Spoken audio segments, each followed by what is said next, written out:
Hey guys, it's Allison.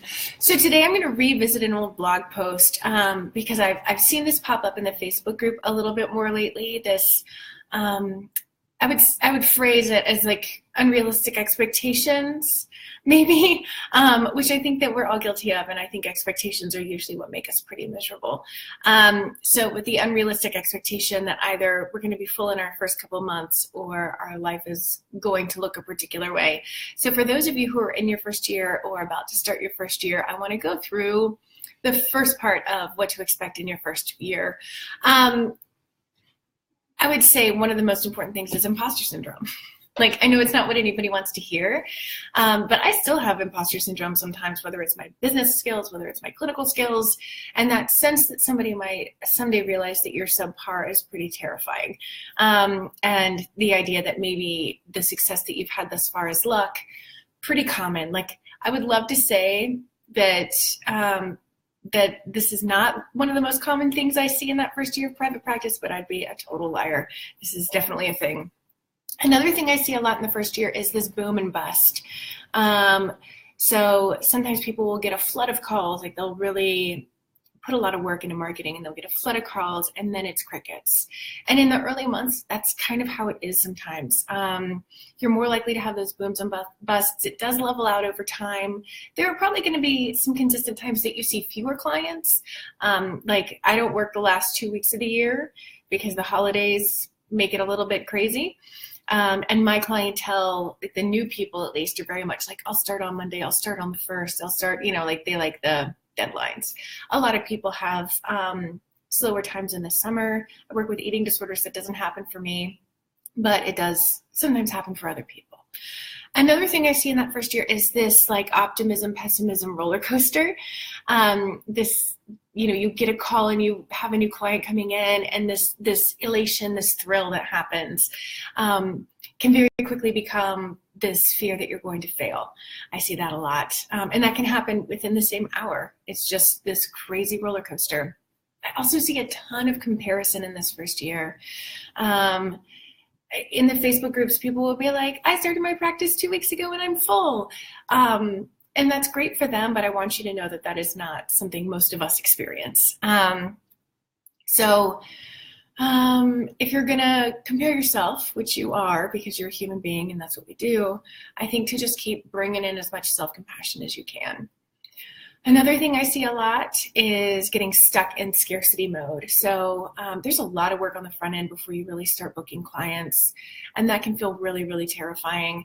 And it's with scarcity often comes like fear and grief and hopelessness and pessimism and self-deprecation and frustration and hurt, and all of that will kind of boil up inside of you sometimes, and those are all feelings that we want to avoid.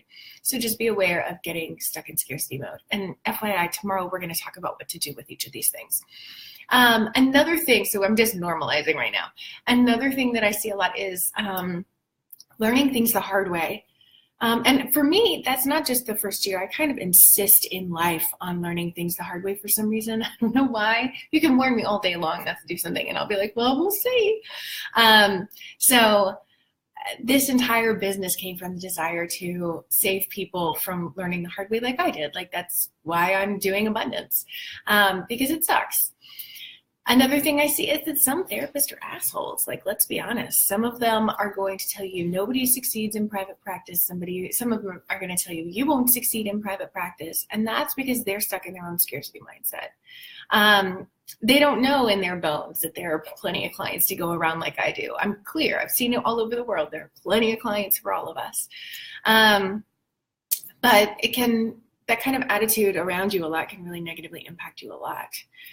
Another thing is that some of us are really good fakers. And it's not with the purpose of being mean or deceitful. It's just like we all like to pretend like we have our shit together, and we don't all have our shit together, and that's just the way it is. So as you're doing the comparison thing that I mentioned a minute ago, to realize that like you're comparing where you are with the curated version of where someone else is, and that's not necessarily fair to you. And then burnout is a huge thing I see in the first year of practice, which a lot of people are like, how in the world do I have burnout when I'm seeing 5 clients a week? But you've got those 5 clinical hours. You're probably investing a lot of time in learning a lot.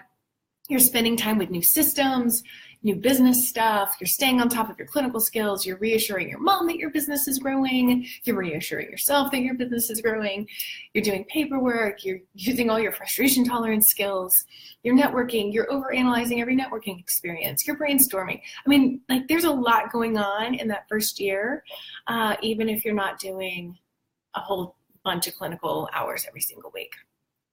And then I would say the last thing I see in the first year is people start to really gain a new kind of confidence. So there's this point when you realize, like, you're on your way, and you'll see people newly in private practice trying to hide their panic, and you'll realize you don't have to hide yours anymore because you know you've got this.